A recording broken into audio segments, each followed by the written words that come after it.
Welcome to the second to the last week of Lawrence Points.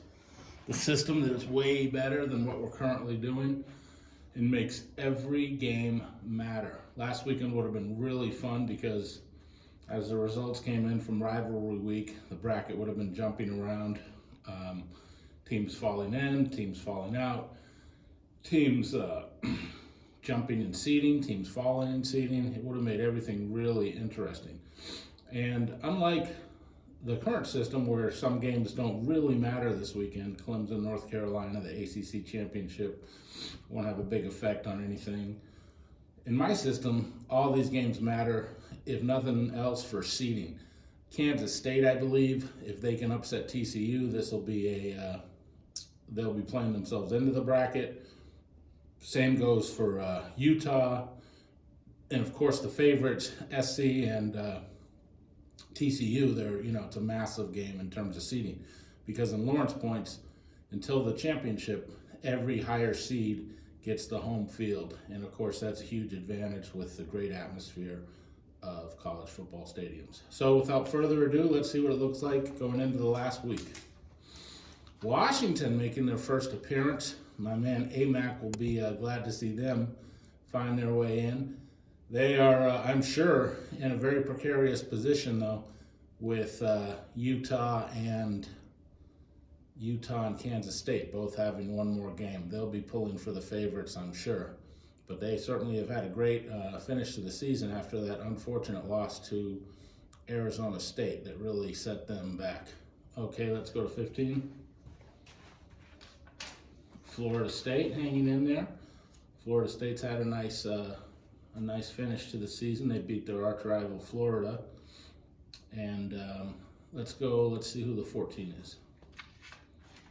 LSU hanging in despite having 3 losses. LSU is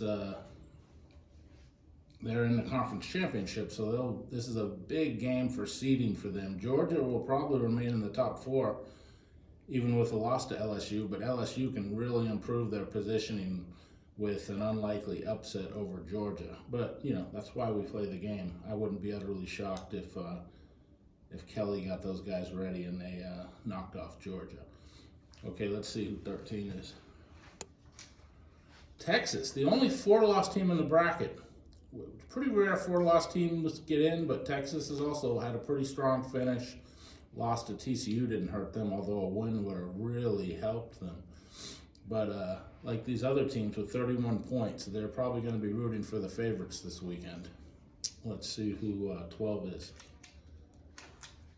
Oregon State, with that nice comeback win over their rival Oregon, is making their first appearance in the bracket. That was an unlikely win, but they never gave up and kept fighting. So with 31 points, Oregon State is the 12th seed. 11 seed. Looks like Oregon, despite that loss to Oregon State, they still have more Lawrence points than Oregon.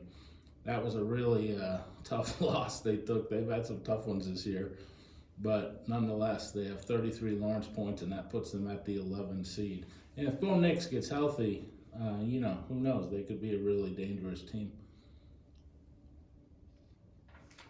10 seed, Tulane, the only team from a smaller conference in this second to last week bracket.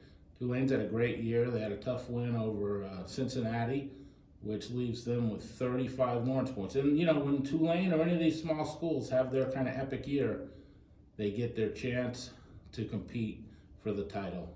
Can they do it? Probably not, honestly. But you never know. Clemson, with that very, very tough loss to South Carolina, and Spencer Rattler finally doing what we thought he was going to do when he came in with all the big hype at Oklahoma. Clemson with 38 Lawrence points is the last road team of the top 16 in the first round with 38 Lawrence points. And now we see our first matchup, the 8 seed. Ooh, Alabama, Clemson. Some people said this might have been the national championship going into the year, and now we're getting it in the first round, which is pretty special. That's a pretty cool first round game, Clemson at Alabama. I know both these teams have disappointed some this year, but they're still chock full of NFL prospects and have that winning tradition. So Alabama with 43 Lawrence points. Tennessee hanging in despite those 2 losses.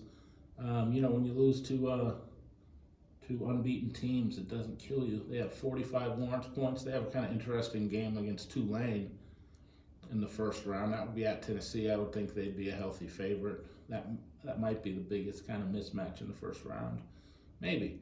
But either way, in the 7 seed with 45 points, Tennessee.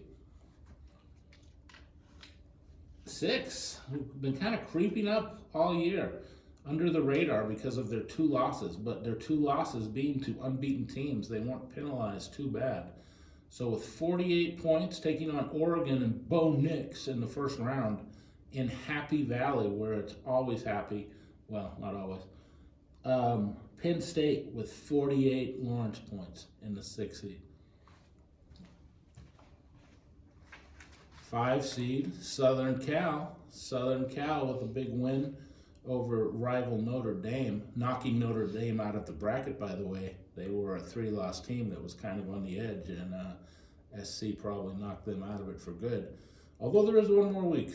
But SC, they'd be in a Pac-12 matchup here against Oregon State. I think they beat them earlier in the year. It might be interesting to see them play again, although since SC has a big game this weekend, that will be a play-in for them. If they beat Utah, well, a play-in in the sense of Lawrence points, they'll be top 4 if they knock off the Utes because Ohio State's done. So USC getting an 8 or 9 point Lawrence point game win over Utah would put them in the top 4. But even if they lose, they'd still be in the Lawrence point playoff because they've had a great season and they've got the most exciting player in college football. So we'd like to see him playing some meaningful games before he bolts for the NFL. Number 4, Ohio State maintaining their top 4 status despite that ugly, well, it ended ugly, loss to Michigan. It was a 1-score game with, I think, like 7 minutes late, pretty deep. But nonetheless, being at home and having Michigan just put it on you in the 4th quarter like that has to really hurt. But it doesn't discount all they've accomplished throughout the year. And so there's 3 0-loss teams, and then there's 2 1-loss teams. So it's kind of fitting that Ohio State and USC as the 1-loss teams would be 4 and 5, although that's not what I go by. But as I said, USC will move past Ohio State with a win over Utah, which is no guarantee, having already lost to them this year. So every game matters. 3 seed TCU maintaining their spot in the 3-hole with a convincing win over a kind of well-coached but weak Iowa State this season. And with 58 Lawrence points, that's a really attractive first-round game, at least I think it is. LSU and TCU, a little bit of purple on purple. I'm not sure LSU wouldn't, even though it's at TCU, wouldn't be favored in that game, especially with how highly the SEC is regarded by both the bookmakers and the committee. So that would be an interesting first-round game. In the 2 spot, Georgia. So that we know who's in the 1 spot now. Georgia will be playing Florida State at home. Of course, they can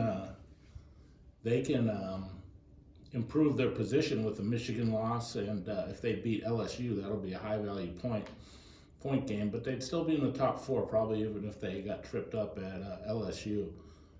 But nonetheless, Florida State or Georgia, I think is a pretty cool game. Okay.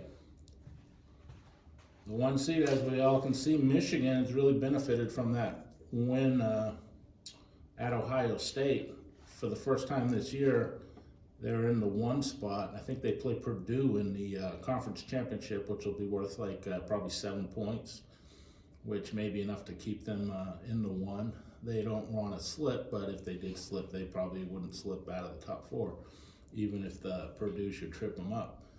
So this is what it looks like, guys. This is the first round. This is the first round, it would turn out to be 15 games with a 16 team bracket. Would be 15 games, which would be a lot more fun than the current 3 we get.